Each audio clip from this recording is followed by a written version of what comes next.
제 150강입니다. 주임차법 이어집니다. 우선 변제권 말씀드렸죠. 이제 최우선 변제권 말씀드리겠습니다. 이 최우선 변제권은 담보물권 그리고 국세 가산금보다 우선 변제가 이루어진다라는 얘기입니다. 그러면 주택에 예를 들어서 저당권이 설정됐었습니다. 그 뒤에라도 임차권이 들어가는데 이게 최우선 변제라면, 다시 말하면 소액 보증금이라면 그중에서 일정액은 앞에 있는 저당 채권보다 먼저 돈 받는다 그 말입니다. 아주 센 거지. 그러니까 아주 세기 때문에 금액을 너무 많이 하면 안 되는 거지. 이 저당권이 그래서 저당 잡을 때, 은행에서 주택을 저당 잡을 때는 간평할 때 이 소액 보증금이 몇 개나 들어가겠는가 그거를 감하고 빌려줍니다. 어찌됐든 간에 우선 변제라고 하지 않고 최우선 변제 이런 말을 쓴 것은 담보 물권이나 기타 국세 가산금보다도 먼저 돈 받는다 그런 뜻이 되겠습니다. 그런데요, 그 요건을 봤더니 먼저 소액 임차인이어야 된다.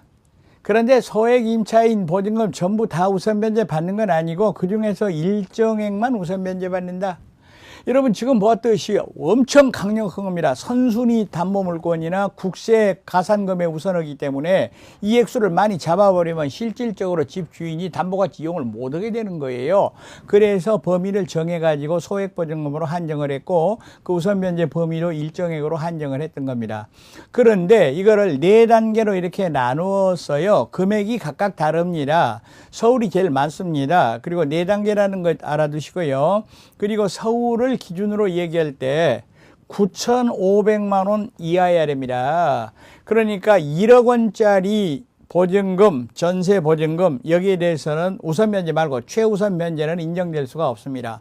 그리고 아무리 많아 봐야 3,200만 원까지만 우선 변제가 된다라는 거 유념하시기 바라겠습니다. 그러니까 서울 있고 인구 과밀 인구 억제 권역이 있는데 금액이 좀 줄어들었습니다. 그리고 광역시가 있는데요.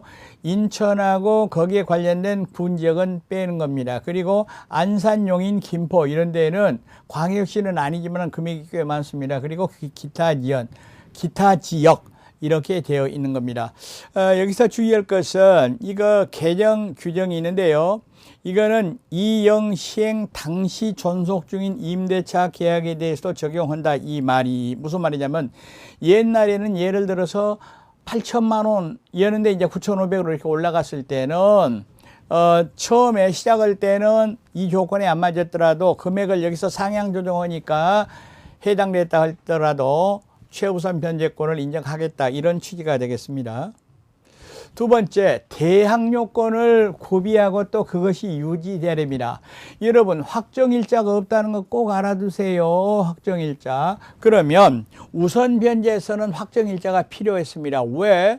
저당권하고 선후를 정하기 위해서 그랬는데 그런데 여기에서는 확정일자가 필요 없어요. 왜 그러냐면 선순위 저당권에 대해서도 우선 변제를 받기 때문에 날짜를 증명할 필요가 없다는 겁니다. 이건 논리적으로 이렇게 이해를 하면은 오랫동안 기억에 남습니다.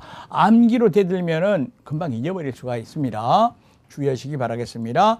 이와 같은 대항 요건이 경매 신청 전이면 됩니다. 확정일자는 필요 없다는 얘기죠. 그리고 또 하나 요건. 반드시 이와 같은 최우선 변제를 받기 위해서는 경매 법원에다가 배당 요구를 해야 됩니다. 그리고 이 배당 요구는 임대차 기간이 아직 남아있더라도 임대차 종료 전이더라도 배당 요구하고 끝내버릴 수가 있습니다. 그리고 더 나아가서 여기서 배당 요구 또는 우선 변제 신고를 반드시 법원에 해야 됩니다. 여러분 경매가 시행됐을 때는요. 경매 법원에 신고 않더라도 제외되지 않는 채권이 있습니다. 예를 들어서 저당 채권 같은 경우는 제외되지 않습니다. 신고 안 했더라도. 그런데 이거는 신고 안 하면은 제외돼 버립니다. 그럼 어떻게 될까요? 소액보증금 최우선 변제 요건이 됐는데도 불구하고 임차인이 배당 요구를 안 했습니다. 신고를 안 했습니다. 그래가지고 경매가 다 끝나고 배당이 다 끝나버렸습니다. 이랬을 때는 경매 법원에 대해서 최우선 변제권 행사 안 됩니다. 법원에 대해서 요구가 안 돼요. 더더구나 경락인에 대해서 최우선 변제해달라. 그건 말도 안 되는 얘기입니다. 반드시 신고가 있어야 된다는 걸 유념하시기 바라겠습니다. 그런데 실제로 서민들은 미등기 건물에도 이와 같은 소액 또는 임대차가 많이 이루어집니다. 이랬을 때 앞에서 보았듯이 건물은 물론 대지 가격에 대해서도 우선 변제를 받는다 했는데, 여기에 대해서 미등기 건물은 건물값은 물론이고 대지에 대해서 우선 변제를 받을 수 있는가, 또 최우선 변제를 받을 수 있는가, 판례는 두 개가 다 가능하다고 보는 겁니다. 등기 건물은 물론이고 미등기 건물도 마찬가지라 하는 거 유념하시기 바라겠습니다. 다음으로 소액보증 건물 범위와 한도를 보시면은 그냥 0에 따른 겁니다. 주택임대차 보호법 시행 0에 따른 겁니다. 소액보증금이 주택가격의 2분의 1 이상인 경우에는 2분의 1 범위 내에서밖에 우선 변제 못 받는다 이 말입니다. 그러면 예를 들어서 주택가격이 4천만 원짜리다 그러면은 2천만 원 한도 내에서만 최우선 변제가 주어진다, 그런 얘기가 되겠습니다.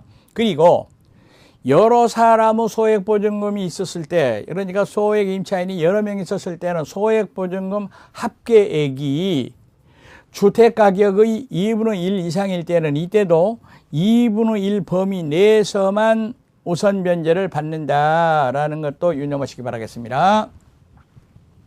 다음으로 수인의 임차인이 있기는 한데 가정 공동 생활을 할 때는 그 2인 이상을 1인으로 간주한다. 이가 무슨 소리냐고 했더니, 부부가 있고 대학생인 아들이 있습니다. 그런데 이 임대차 계약서를 3장을 썼어요. 1억 5천인데 아버지 앞으로 5천, 어머니 앞으로 5천, 대학생 앞으로 5천. 이랬을 때 소액보증금 우선 변제 받겠다. 이거 염치 없는 짓이죠. 이럴 때는 합산해 가지고서 한 명으로 봐버린다. 1억 5천이니까 이건 소액보증금 최우선 변제 적용하지 않는다 이 말입니다. 그리고 여러분 이제 그 판례를 보시겠습니다. 이 판례의 내용을 봤더니, 여러분 지금 우선 변제, 최우선 변제는 대지값하고 건물값 동시에 우선 변제, 최우선 변제가 된다 그랬어요. 이때는 368조 1항을 적용하라. 368조 1항이 소위 말하는 공동저당 이야기가 되겠어요. 공동저당. 다시 말하면은 건물 대지 가격을 그 가격에 안분시켜라. 그러니까 건물값에서만, 대지값에서만 이렇게 다 받지 말고 안분해서 받아라. 안분해서 배당받아라 하는 얘기입니다. 이게 지금 공동저당인데요. 여러분 공동저당 민법에서 공부를 하셨거든요. 그 점도 유념하시기 바라겠습니다. 다음으로 물론 대지 건물이 소유자가 다를 때는 문제가 달라지는 거죠. 그 효과는 어떻게 될까? 담보 물건보다 우선해 버립니다. 그러면 여기서 담보 물건 중에서 가장 대표적인 것은 저당권, 근저당권이겠죠. 그리고 담보가등기, 저당권에 준하는 것이죠. 그리고 전세권, 담보가등기는 다음 강좌에서 공부합니다. 그리고 확정일자부 임차인, 요 사람에도 우선한다라는 거 유념하시기 바라겠습니다. 더 나아가서 주택임대차 보호법의 악용을 배제하는 판례가 나오고 있습니다. 채권자의 우선 변제 목적으로 임대차 계약 체결했을 때는 가입표 안 낸다 이 말입니다. 앞에서 봤지만 이 법의 목적은 영세 서민들의 주거생활 안정의 목적입니다. 채권자 돈 회수 목적이 아닙니다. 그리고 요 판례가 최근 판례 중에서 아주 두드러지는데, 사실 이게 시험에 나와버렸어요. 최근에 근저당 최고액의 합계가 시세를 이미 초과해버렸습니다. 그러니까 아파트값을 넘어서 버렸다 그 말입니다. 더 나아가서 곧 경매가 개시될 지경에 있습니다. 그랬는데 시세보다 현저하게 낮은 그런 보증금을 받았을 때, 왜? 소액보증금으로 인정받기 위하여 이랬을 때는 배당해서 제외시킵니다. 그런데 그 속에 들어가 보면은 중개사하고 임대인이 부부관계예요. 그러니까 중개사가 짜고 이미 지금 은행에서도 돈을 다 못 받게 돼 있는데, 그런데 최우선 변제를 이용해 가지고 또 한 번 보증금을 받아먹자 이 말입니다. 보증금을 받아먹자. 그러면은 채권자, 다른 채권자, 특히 은행, 저당권자가 손해를 보게 되겠죠. 근저당권자가 손해를 보게 되겠죠. 그리고 이와 같은 재반 문제를 위한 행정위원회가 설치됐는데요. 그걸 주택임대차위원회라 그랬는데요. 법무부에 설치되는데 위원장은 법무부 차관으로 되어 있습니다. 이런 건 크게 출제될 거 없습니다.